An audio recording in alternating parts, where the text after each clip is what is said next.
ভারত যদি বন্ধুত্ব দেখায় বন্ধুত্ব পাবে, কিন্তু ভারত যদি বাংলাদেশে আধিপত্যবাদ বিস্তার করতে চায়, বাংলাদেশের 18 কোটি জনগণ সেটা রুখে দেবে। ভারত যদি গৌর গোবিন্দের ভূমিকায় নামতে চায়, দেশের 18 কোটি মুসলমান শাহজালালের ভূমিকায় নামবে। প্রতিবেশী দেশকে বলবো, আপনারা নিজের চরকায় তেল দেন, আপনারাও শান্তিতে থাকেন, আমাদেরকেও শান্তিতে থাকতে দেন। সব চেঞ্জ করা যায়, প্রতিবেশী চেঞ্জ করা যায় না। আমাদের ল্যান্ড তাদের ল্যান্ড, পাশাপাশি। আমরা চাই তারাও সুখে থাক, আমরাও সুখে থাকি, ঠিক কিনা? কিন্তু প্রতিবেশী হলে বন্ধুত্বপূর্ণ আচরণ করতে হয়। প্রতিবেশী যদি বন্ধু না হয়ে প্রভু হতে চায়, এরকম দানব প্রতিবেশী কেউ চায় না। ভারত যদি বন্ধুত্ব উপহার দেয়, আমরাও বন্ধুত্ব দিব, কি বলেন? তারা যদি বন্ধুসুলভ আচরণ করে, আমরাও বন্ধুত্ব উপহার দেব। কারণ আমাদের পররাষ্ট্র নীতি হচ্ছে সবার সাথে বন্ধুত্ব, কারোর সাথে বৈরিতা নয়। আলহামদুলিল্লাহ বলেন, কত চমৎকার পলিসি আমাদের। আমরা নির্বিবাদী, আমরা বাংলাদেশিরা শান্তিকামী। We are proud of that. এজন্য আমরা গর্ববোধ করি। আমাদের পররাষ্ট্র নীতি সবার সাথে বন্ধুত্ব, কারোর সাথে শত্রুতা নয়। তাই প্রতিবেশী দেশকে বলবো, আমার ভাইয়েরা, আপনারাও আমাদের ভাই। বন্ধুত্ব দিলে বন্ধুত্ব পাবেন। বন্ধুত্ব ইজ ওয়েলকাম, দাদাগিরি নয়।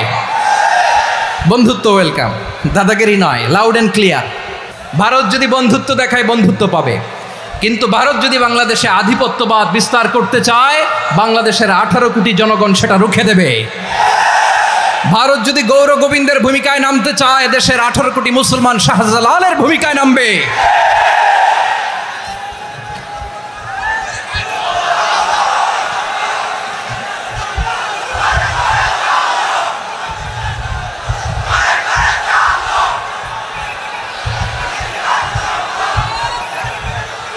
প্রিয় ভাইয়েরা, আমরা বন্ধুত্বে বিশ্বাসী, শত্রুতায় নই, ঠিক কিনা বলেন? আল্লাহ আমাদেরকে বোঝার তৌফিক দান করুক। তাহলে এই যে তারা বলেছে এদেশে সংখ্যালঘুরা কষ্টে আছে, দুঃখে আছে, এটা কি ঠিক? বলেন, এটা কি ঠিক? না, তারা ডিসইনফরমেশন শেয়ার করেছে, এটা ঠিক নয়। আমার প্রতিবেশী বন্ধু রাষ্ট্রকে বলবো, আপনারা এটা করবেন না, এটা করবেন না। আমরা শান্তিতে আছি, আপনারাও শান্তিতে থাকেন, আমাদেরকেও শান্তিতে থাকতে দেন। এই যে চিটাগাংয়ের অ্যাডভোকেট আলিফ হত্যাকাণ্ডে গোটা বাংলাদেশ আমরা ধৈর্যের পরাকাষ্ঠা দেখিয়েছে, চিল্লায় বলেন ঠিক কিনা? আমাদের নেতা আমাদেরকে ডেকেছে, আমরা শান্ত থেকেছি। আমরা শান্ত থাকতে চাই, আমরা ঐক্যবদ্ধ থাকতে চাই। যে কোনো ষড়যন্ত্র রুখে দেওয়ার জন্য ঐক্যবদ্ধ প্রচেষ্টার কোনো বিকল্প নাই। তাই আজকের আলোচনার ছোট্ট একটা টপিক আমি শিরোনাম ঠিক করেছি, আমাদের জীবনে, সমাজ জীবনে, ধর্মীয় জীবনে, রাষ্ট্রীয় জীবনে ঐক্যবদ্ধ থাকার গুরুত্ব। এবার আওয়াজ করে পেকুয়ার ভাইয়েরা বলেন, আমরা ঐক্যবদ্ধ জীবনযাপন করতে চাই কি চাই না? আল্লাহ তাআলা সে নির্দেশনাই দিচ্ছেন। আল্লাহ তাআলা ইরশাদ করছেন, ওয়া'তাসিমু বিহাবলিল্লাহি জামিআন ওয়া লা তাফাররাকু ওয়াযকুরু নি'মাতাল্লাহি আলাইকুম إذ كنتم أعداء فألف بين قلوبكم فأصبحتم بنعمته إخوانا وكنتم على شفا حفرة من النار فأنقذكم منها كذلك يبين الله لكم آياته لعلكم تهتدون الله أكبر পড়েন।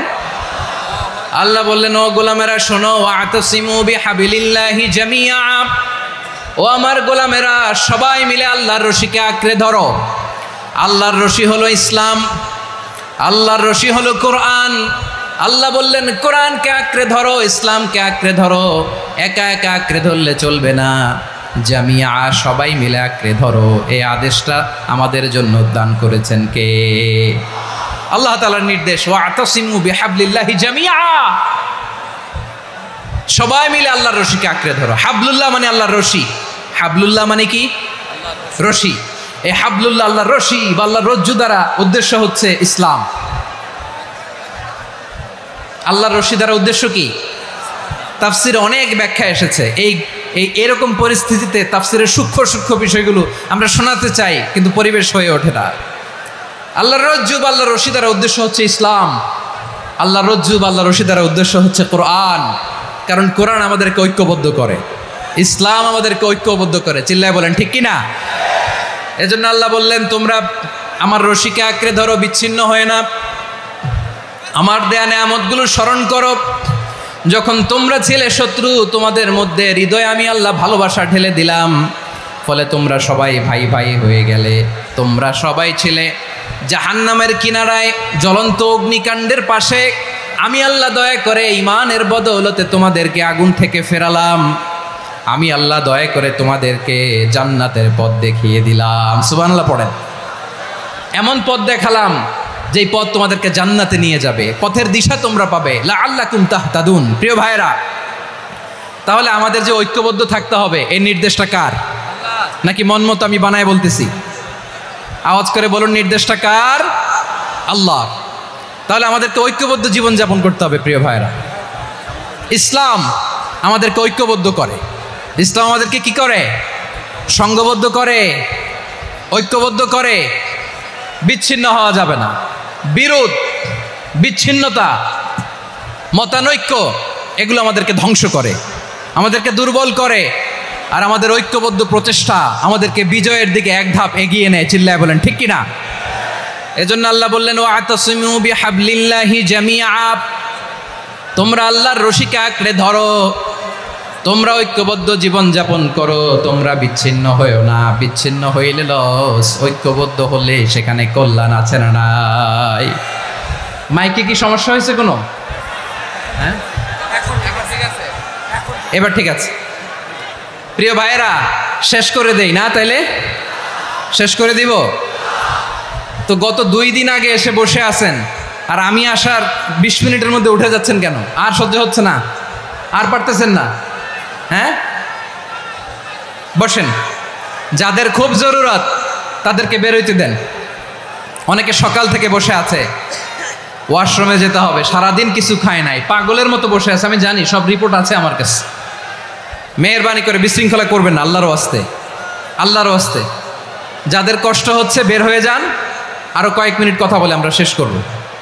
আল্লাহর ওয়াস্তে, আল্লাহর ওয়াস্তে বলার পরেও এরকম বিশৃঙ্খলা করা মোটেও কাম্য নয়। প্রিয় ভাইয়েরা, আল্লাহর ওয়াস্তে, এই শব্দটা কতবার ইউজ করেছি আমি, আল্লাহর ওয়াস্তে। আপনার বুক কাঁপে না?